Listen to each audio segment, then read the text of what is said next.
morally, I don't think UK does it for me. Morally, I don't think UK does it for me. Hi everyone, welcome back to my channel. Today I have a special guest, my brother. Can you introduce yourself, please? Hi guys, my name is Michael. That's Just it really. Yeah.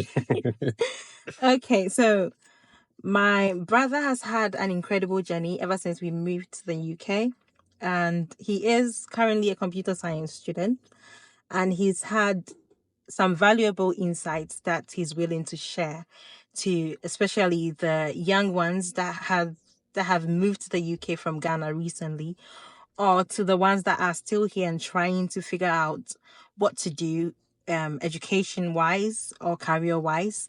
So I'm actually really happy that he has joined me here today. You're welcome, sir. Thank you, Mom. Right. So let's start from the beginning. Can you tell us a bit about your early education in Ghana? Don't even know where to start from. Just gonna make it quick, really. So, basically, primary school. I was fortunate enough to go to an international school, or should I say, a private school. So I'd say primary school is okay. A bit different from, I've not been to primary school here, but we've got little brothers, so obviously, and I've seen other little ones who've been to primary school. I've gotten the privilege to see kind of some of the stuff that they do. Sorry, and I mean, comparing it to what I used to do back home in primary school, I can see some differences and stuff like that. But yeah, so primary school was okay. Junior high school was not bad as well. Moved to senior high school, which was, I mean, there were some some ups and downs really, but it was okay. Couldn't get to complete before I moved to the UK, and I don't really have I can't really say anything about university life back home because that time I was already here. Yeah, so I'll say That's fine. yeah, that's it really. Yeah, I just asked about like early education in Ghana, so I think you've covered that aspect. So I'd like to know, like, in Ghana, did you take some courses, or what made you get interested in computer science? Did you even have it in mind that you wanted to do computer science from the beginning? Uh, well, I would say you kind of know. It was never part of my plans to get into computer science. What I wanted to be initially, keep that for another day because it's a funny story. So maybe some other time. But it was never part of my plans to get into computing really or get into IT. Initially, I wanted to get into aviation, but I mean, one thing led to the other, and then I just decided not to get into it. So yeah, I've always been interested in computing stuff and all that, as you already know. That was never part of my plans to get into computing. Yeah, so that's what I can say. Okay, that's nice. So what was the educational environment like in Ghana as compared to the one in the UK, and how did it actually shape your like initial interest in? Oh, you mentioned that you didn't have like an interest when you were in Ghana because you were interested in aviation. Well, that's correct, but like I said, I've always had that kind of like I've kind of had that kind of like passion for things, I mean, tech stuff and all that. But I just I didn't kind of like think of making it like a career for me. Yeah. So just like you said, educational environment back home, it was okay. Yeah, it was okay really because I was privileged enough to get access to computers. And I know not everybody kind of like gets access to them kind of stuff. Yeah. So I was privileged enough to get access to computers in school and at home. And so I kind of like understood a lot of things, growing up. Yeah, so it wasn't that bad. I mean, I got access to some solid resources, which kind of like helped me. Right. So the next question I would like to ask you is, how did the Ghana educational system shape you morally and like career-wise? And how has the UK educational system done same for you? With Ghanaian educational system, I mean, it was okay. It was good. I wouldn't say it was okay. It was good in its own way because the teachers over there, they're quite different. I mean, their approach to certain things are quite different from how, should I say, teachers also in the UK, also approach certain things. Because back home, I would say, they actually force you to study. Yeah. Yeah. They push you to study. They push you to get tax done. They push you to get stuff done. Yeah. Yeah. And there are consequences sometimes when you don't, achieve those things, or when you don't do what you've been asked to do. Yeah. So I'll say that's the educational side. Moral side, when you go to school in the morning, you've got to sweep your classroom. You've got to clean your classroom. Yeah. Yeah. Not just that, you've got to make sure the compound is also clean as well. Yeah. So not just your classroom, but the compound. So that morally teaches you to be clean, That's true. to be tidy. Yeah. Even when you're home and you see certain things of that sort, because as, should I say, children, or when you're a student, or when you start going to school, you tend to spend more time in school than you do at home. Because you only go to school in the morning, come back late, then maybe you have supper, you have dinner with your family, sleep, wake up, go back to school. So you tend to spend more time. The time that you spend at home is limited because most of the time you spend at home will be for sleeping, really, because you'd have to sleep and wake up in the morning. Let's say if you're sleeping for 8 hours out, that don't count because you're sleeping. You're not really doing anything at home. Okay. Yeah. So because you tend to spend more time in school, there are certain things that you do in school that kind of like impacts your life in a way. Okay. Yeah, so that morally teaches you a lot of things. And then when you see your teacher, or when your teacher walks into your classroom, you've got be on your feet, greet your teacher. Yeah. Yeah. All those things are certain things that are needed, should I say, in life. Yeah. When you see an elderly, you've got like The respect. show some respect. Yeah. So all of that, we kind of like got all of that from school, most of them from school, apart from what our parents or our family, members teach us at home. Yeah. Yeah, we also learn most of them in school as well, because not everybody is kind of like privileged to have parents who would kind of like teach them kind of stuff. Yeah, some people might have their parents, but they might not be able to teach them because maybe busy schedule or anything. Others might not be fortunate enough to have parents. Yeah. So Are you talking about like in Ghana or? yeah, I'm talking about Ghana. Oh, let me just chip this in quickly. Even in Ghana, even if you're not fortunate to have your parents around, the community, you've got family. The community itself will teach you. You've got family. Yeah, you've got your neighbors, you've got your friends around, you've got your friends' parents. Yeah, they will all teach you. So even if you don't have parents your community around, is your family. You've got family. Yeah, so that's true. So I mean, that's how the system is naturally. Everybody wants to kind of like do something positively in someone else's life. That's how it's always been in Ghana. So I'll say that is what they do. And then let's come quickly to the UK. So last thing, because of that, and then with the educational bit as well, because you're should I say scared, or you don't want to get punished by your teacher, you'd want to do your assignment. Yeah.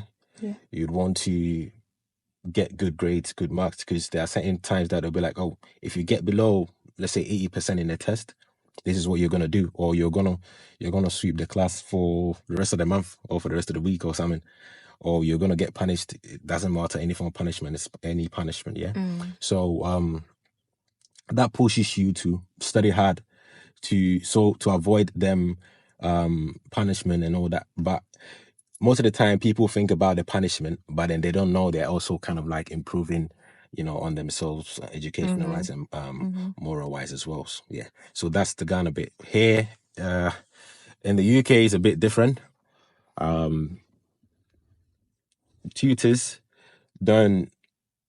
They like their students to excel. Every tutor wants the students to excel, but here it's a bit different, really. They don't push you as much as you're being pushed back home, because here, there are rules and all that. I'm not saying there are no rules in Ghana. They've got rules, but UK, they're that strict on their rules.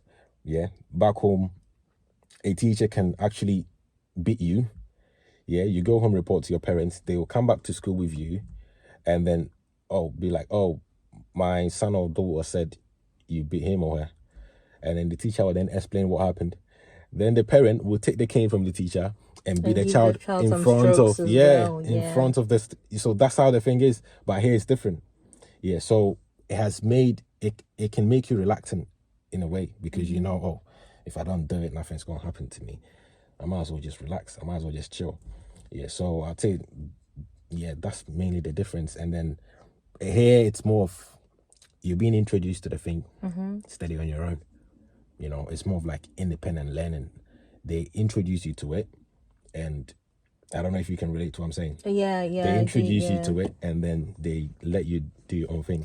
And I also feel like here in the UK there is more support. Yes, and true. If they try to get you to do something and you're not even getting it, they will support you. The kind of support they give you, like from the start to the finish, making sure that you get or you get whatever they are trying to teach you.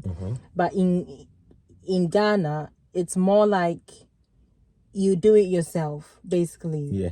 Like, not as in you do it, they will help you, but in a strict way. But here they will actually pamper you to support you. Maybe basically. That's what you want, isn't it? No, that's why. No. Well, I am interviewing you, so I can't really say. I'll talk about my own experience in a different video. Okay. But yeah, I'm just trying to chip in this one. So. Yeah, and then the last thing, I think resources wise, here you get access to unlimited resources, really. Yeah. As compared to back home, where it's limited. I wouldn't say just Ghana. I would say most African countries, really. We have limited resources when it comes to education, but here we get you're lucky to get like unlimited resources, when it comes to school and all that. Morally, I don't think UK does it for me. Morally, I don't think UK does it for me. Okay. You mentioned something right now about the resources that the UK has.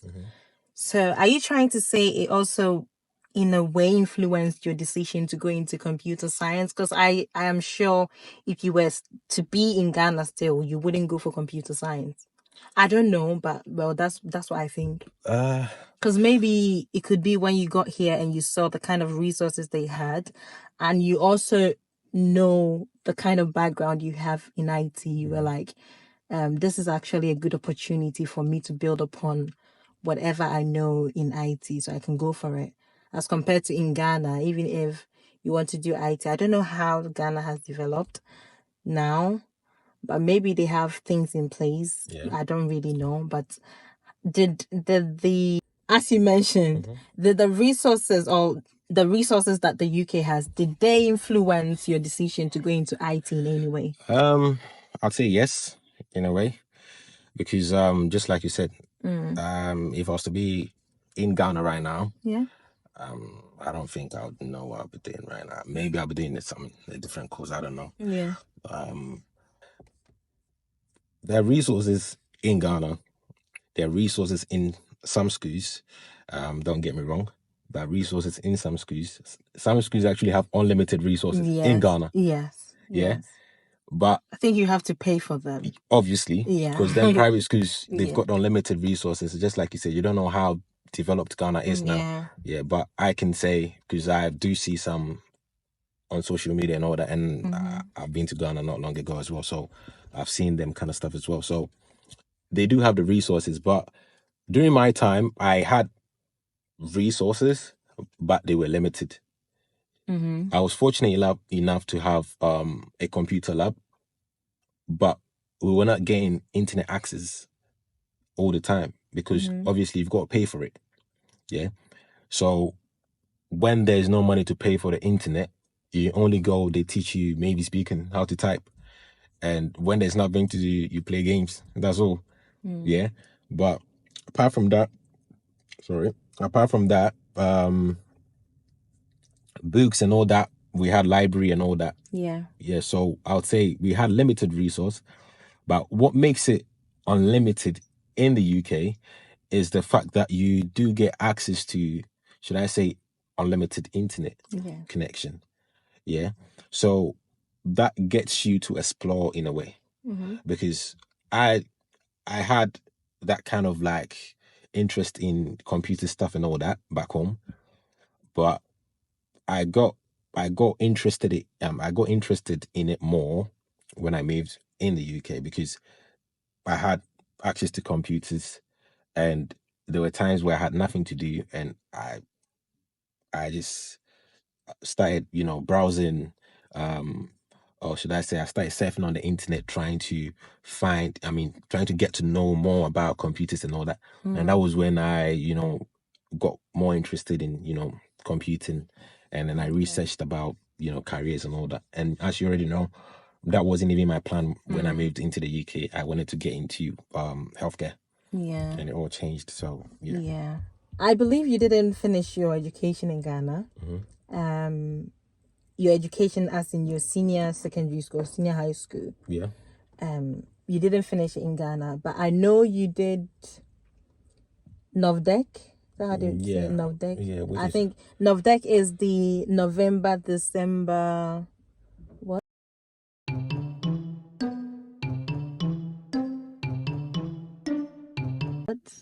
Exam. Really. Yeah, it's like an exam. It's the Final WASI, exam. the WASI exam, but they write A bit earlier. in November and December, I think. Yeah, when you're in second year instead of. Yeah, you can write it in second year, or even in third year No. if you choose. Not third year. Yeah, second year is written in second I remember year. I wrote one in second year. Yeah, so second year. Second year. Yeah, so I believe that's what you did. So you actually didn't write the one for I didn't do the final. The final. Okay, I wasn't fine. done with it. Fine. So basically, you just didn't finish your secondary education in Ghana. Well, I did for me because I did it on deck. So.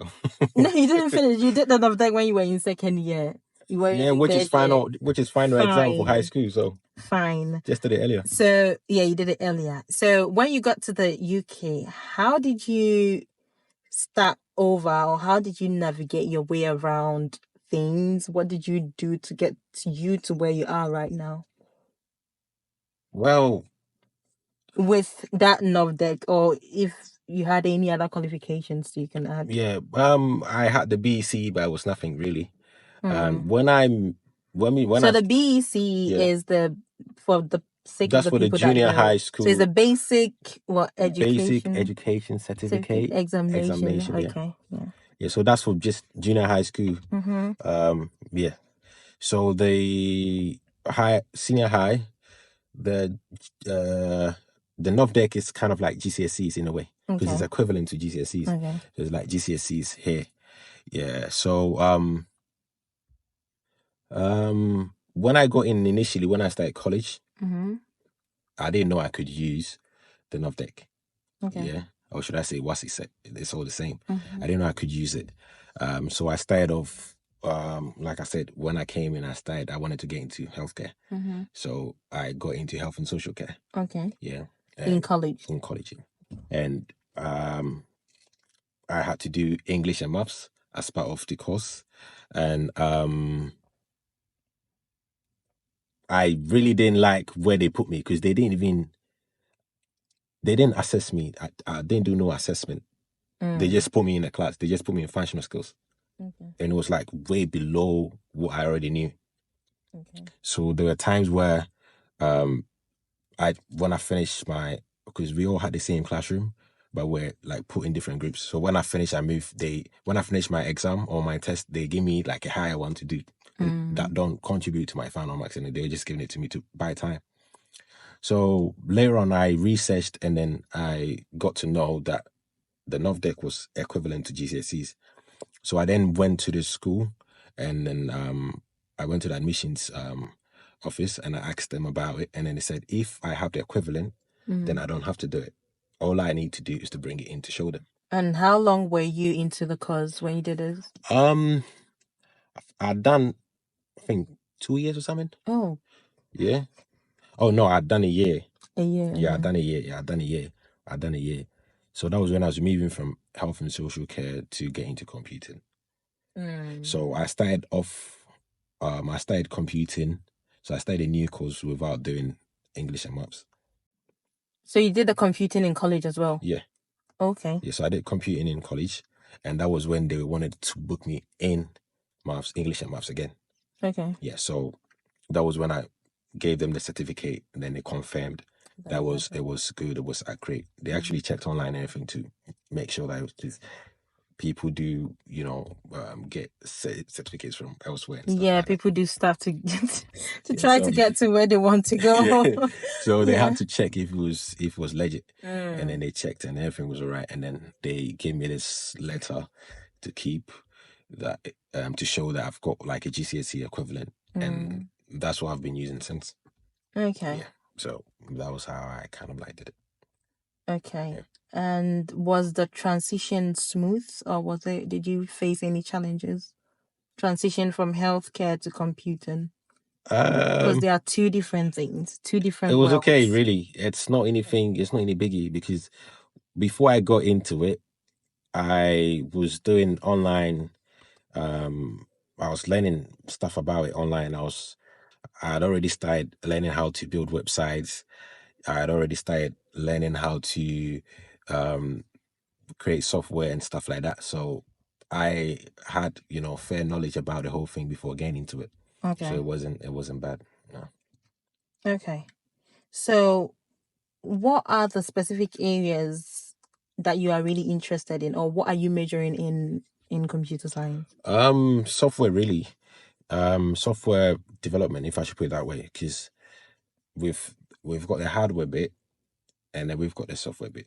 Okay. Yeah, so the hardware bit's got to do that's got to do with them lot who fix computers, like putting together like a computer system. And then when we say a computer system, it's not basically like a monitor and system unit and them stuff. A mobile phone is a computer. Yeah. So them people who do all of them stuff, they hardware, people. Yeah. And then the software is when the thing is done, you do stuff on it for people to use. Oh, yeah. So we have the computer, you build website for them to, research and stuff on Facebook. You build a messaging app, Facebook, for them to interact with friends and family and all that. That's the software bit. So that's where I'm more interested in. Okay. Yeah. Okay. So, what career path do you envision yourself after your studies? Like, where are you going into after your studies? I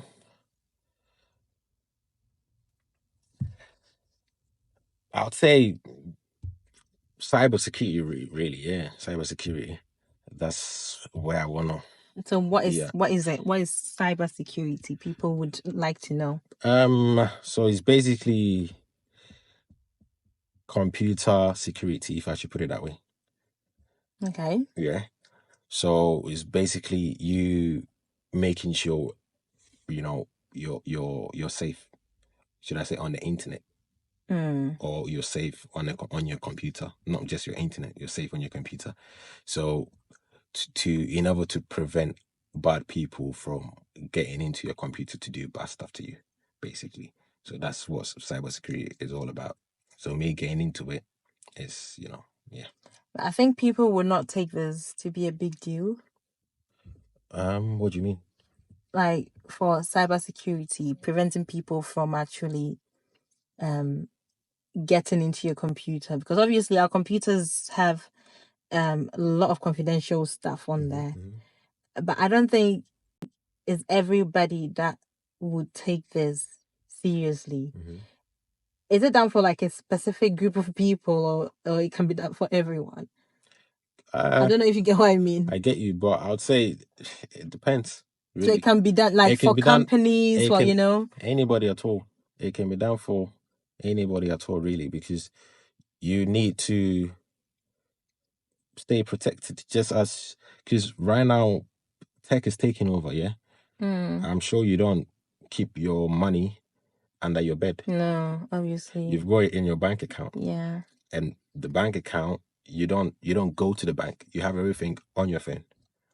Yeah. So yeah, it's just something I wanted you to actually shed more light on, because like the way you said it, people might think, oh, like the way you explained it, oh, then it's not something. But then now you are giving us an example of the bank account stuff. People will now think, oh, okay, so it's up to that point. Okay, then now I get actually what you mean. So with this career path, mainly, for example, if you're like a cybersecurity analyst, there are different fields in cybersecurity. Yeah, so if you're a cybersecurity analyst, what you do is to then should I say assess computers. So you have like an assessment on computers, and then you kind of like check to see if the computer is safe enough. Yeah. So safe enough in a sense that there are no password leaks, because there are times where there can be like password leaks, and even on the iPhone, when there are certain times they send you an email, or when you go to your saved passwords on your phone, they leave a message to say, oh, your password has appeared in a password leak, so you have to change it. Yeah, so all of them stuff are like assessments that they carry on passwords and then on accounts and stuff like that, because there are certain times where you can just click on a single link, and then someone somewhere can have access to everything you've got on your phone or on your computer. So as a cybersecurity analyst, you have to check all them kind of stuff to make sure, or that there's nothing of that sort, going on anywhere. And I think it's really important. Yeah, and then that's the same thing that people. So it's the same as hacking, really. Cybersecurity is what we call hacking. Yeah, but we have the good side and the bad side. So you are doing like the good side of hacking. Yeah. So that I would say cybersecurity really is just protecting yourself and others against should I say digital attacks. Yeah. So so that's basically what cybersecurity is. The attack can result to a lot of different things. It could result to damage to computer systems and networks. It could result to theft, because people can actually steal your data and then do stuff with it. Yeah, so there are a lot of so that's basically what cybersecurity is. And I would say, that's basically what that's basically what everybody knows as hacking. That's what everybody knows to be hacking. Oh, hacking. Yeah. So when we say hacking, a lot of people have bad, should I say, explanations to it. But it's true, they're good and bad. Because do we have a good hacking? Yeah, we've got good. How is there a good hacking? When somebody hacks your phone, it's never a good thing. Yeah, so I'm gonna explain here. So we've got something we call white hat hackers. So what they do is that they get access into your device, or like you said, your phone, check if there are any threats or anything, and then they report that to you so you can fix it, or they can then fix it for you. Oh. So they're hacking with, good intentions. Yeah, we've got grey hat hackers. Yeah. They also hack your phone, but with good intentions. But later on, when it depends on what they find. When they find something that they feel like will be useful to them, they might not even tell you about it. Oh. Yeah, that's it. And sometimes they just hack into it for, should I say, they just do it, but they don't do nothing about. They don't steal anything. They don't tell you about stuff that you need to fix. They just hack for fun. If you put it that way. Yeah, for fun. Yeah, they just do it for fun. And we have the black hat hackers. They are the bad guys. Oh. Yeah, so they're the ones who actually, the fact I've got a black Duragon doesn't mean I'm a black hat hacker. by the way. But you put a white shirt on. Yeah, so that's what they do really. So Yeah. that these are the kind of different, because I mean, the police and other big institutions, they do have ethical hackers and all that. They do the good stuff. Yeah, white ethical hackers, they do the good stuff, and then we have the other ones as well. So white ethical hackers and the rest. Yeah, And the rest you could put it. Okay. What are some of the professions in IT apart from cybersecurity, like professions in computer science? There's a lot. I can't mention all, but I can mention a few. First of all, like I said, cybersecurity, robotics. There's a career in software engineering. There's a lot really. Website developers, the data analysts. You know, there's a lot. I can't mention everything, but there's a lot. Yeah. So there's a lot of different options when it comes to professions in tech, really. So yeah, and they all have their own, should I say, pay range. Yeah. I know they pay a lot in IT. Well, I think it's the leading career now. Is it? Like I think so. know. I don't know as well, and that's what I think. You could say it's one of the top. You know. Okay, one of the top, maybe not the leading. Yeah, but I don't know if it's the best. But yeah, you could say it's one of. Yeah. Okay. So what advice would you give to young people in the UK who are also trying to, or who would be interested in your career path?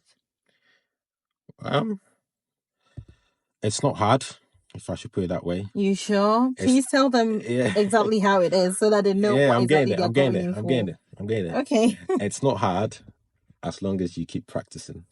Okay. Yeah. As the saying goes, practice makes perfect. If you stop practicing for a while, you tend to forget everything. And you're going to have to start afresh. You're going to have to do everything all over again. So as long as you don't, stop for a long period of time, you can give yourself a break and all that.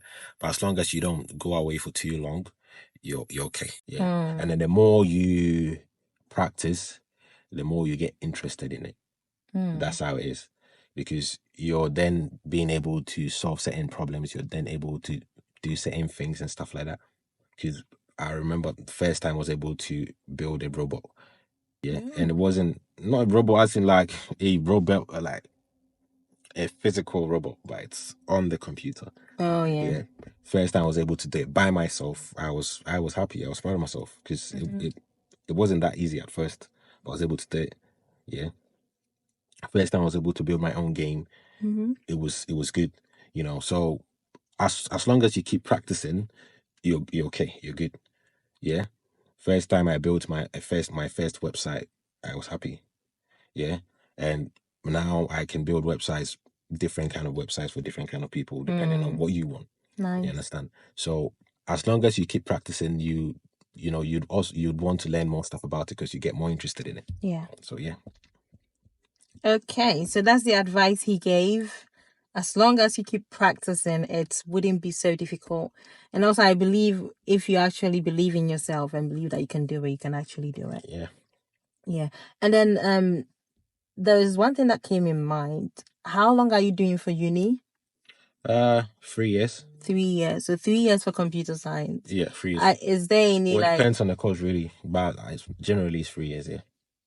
So do you have to do more years if you choose your specifics or anything like that? It depends, really. It depends because some universities do offer 4 years for computer science. Others offer 3 years because every university have their own kind of like, should I say, syllabus. Yeah, that they used to teach the students and stuff like that. So that also kind of like contributes towards the number of years that you're gonna have to study the course for. Okay. So are there any specific resources you would recommend for students who would like to start their career in technology? Yes, especially if you want to get into computers, if you want to get into if you want to do computer science, really. So computer science, it's not difficult, like I said, but the only thing about it is that you cannot really, to me, I feel like you can't really have a career from just computer science. Yeah, because computer science, what they do is that they teach you the basics of everything. Yeah, they teach you the basics of everything. So what you need to do is to find what you're interested in from the basics and then polish it on your own. Okay. Or you can then do masters after computer science. So for example, if you enjoy robotics, yeah, they teach you the basics. If you feel like that's what you want, you can then master in it. Or you can do, now we have short online courses that you pay for, so you can then do that online course, get your certificate, and then land the job. Okay. But are there like specific basics that people can actually do to start? Because someone might be interested in computer science or in IT in general, but the person wouldn't have any idea of what to do to start. Maybe the person hasn't even had the chance to learn typing, MS Word, all those basic stuff. So does that person have to know all these things? Or when the person goes into computer science, as you said, they take you through the basics before they build upon them? Yeah. Are they going to take them through, or the person has to know all these basics before they start? I feel like it's not needed, really. You don't need no experience or no knowledge to start. You can start without knowing nothing about it. Yeah. Typing, you don't have to be that Pro. you don't have to be that good, with typing before you can start to, learn computer science and stuff like that. You can start from knowing nothing to being someone who's that good. Yeah. So When you're talking about the basics, you spoke about polishing what you find interesting. So what are the ways to polish whatever you find interesting? What are some of the ways? Like I said before, you could either do your masters in it, yeah, or there are online courses like there's a couple that I know, I think Udemy, yeah, and then there's one called Master School. So they're all like paid online, should I say online schools that you can actually, learn a lot from. Yeah. And there's another one called is it called Academy? There are lots of different ones where, people can actually go on to buy courses to study, and then you do get certificates for them. So even if you don't have a university certificate, because I do have friends who've just done that, they've never been to uni, but they've just done short courses, online courses, and they're bagging money. I mean, they're working now and they're bagging. Yeah. So there are so many ways around IT. I don't know about other professions, but with computing or with tech, you can actually start working in tech without getting no university degree. Yeah. Yeah, you can do them online courses and land a very decent job. Yeah, so like I said, so just them online courses. You can also do your own. You can also study on your own. You can go on YouTube. There are a lot of resources on YouTube. For example, if you want to learn more about, let's say, Python, you go on YouTube, you type Python. They will teach you from scratch. Yeah, if you want to learn anything, you go on there. They teach you from scratch. So if you feel like you need more after what they've already taught you on YouTube, you feel like you need more and you need some kind of like certification, but you don't want to go to uni to go through that long process, that long 3-year process, then you do them online courses, get your certificate, and you're good to go. Right. Thank you so much, Michael, for sharing this journey with us. It's been really inspiring, actually. I know. Yeah. It's actually going to help people out there to actually figure out what to do, where to go from wherever that they are. So that would be the payment. No, you're gonna pay me, really. Okay, it's raining actually. Started to rain, so let's just wrap up quickly. So thank you to my viewers as well. Thank you all for watching this video, and don't forget to like, share and subscribe as well. Yeah, very important. Very important. Please subscribe so that we can keep on making these type of videos. And also don't forget to put in the comment section if you have any questions relating to what we've spoken about today, and I'll make sure to channel it directly to him or to maybe to myself. No tough questions, please. Yeah. I'll try and answer them if I have answers to them, but if I don't, I'll try and find an expert who has it. And also let me know if you have any career path or any cause, whatever it is, that you want me to talk to an expert about. Just put it in the comment section, okay? And I'll try and see if I can invite an expert so we can talk about it together. Sorry, just one more thing. Just so you know, everything that we talked about today are not facts. They're just things based on our own personal experience. Yeah. So we're just sharing our own personal experience. Very important. With you. So don't take it as if it's a fact. Yeah. So if you research more on it and you feel like you kind of like get what we're talking about, you know, and you want to, you know, think about it, or you want to, you know, get on with it, yeah, then that's fine. But just so you know, yeah, disclaimer. Yeah, disclaimer. Yeah. Make your own research. It's really important because lack of research, oh god, we tend to get lost all the time. So make your own research, and you can also take one or two advice from whatever we spoke about today and just add it up. And then also don't forget to believe in yourself and then put on the hard work. Guys, that's the end of today's video. Go. Yeah, it's raining heavily. We have to go now. UK weather. That's the end of today's video. I hope you liked it, and then stay safe and stay blessed. Catch you on the next one. Bye. Bye, guys. Bye.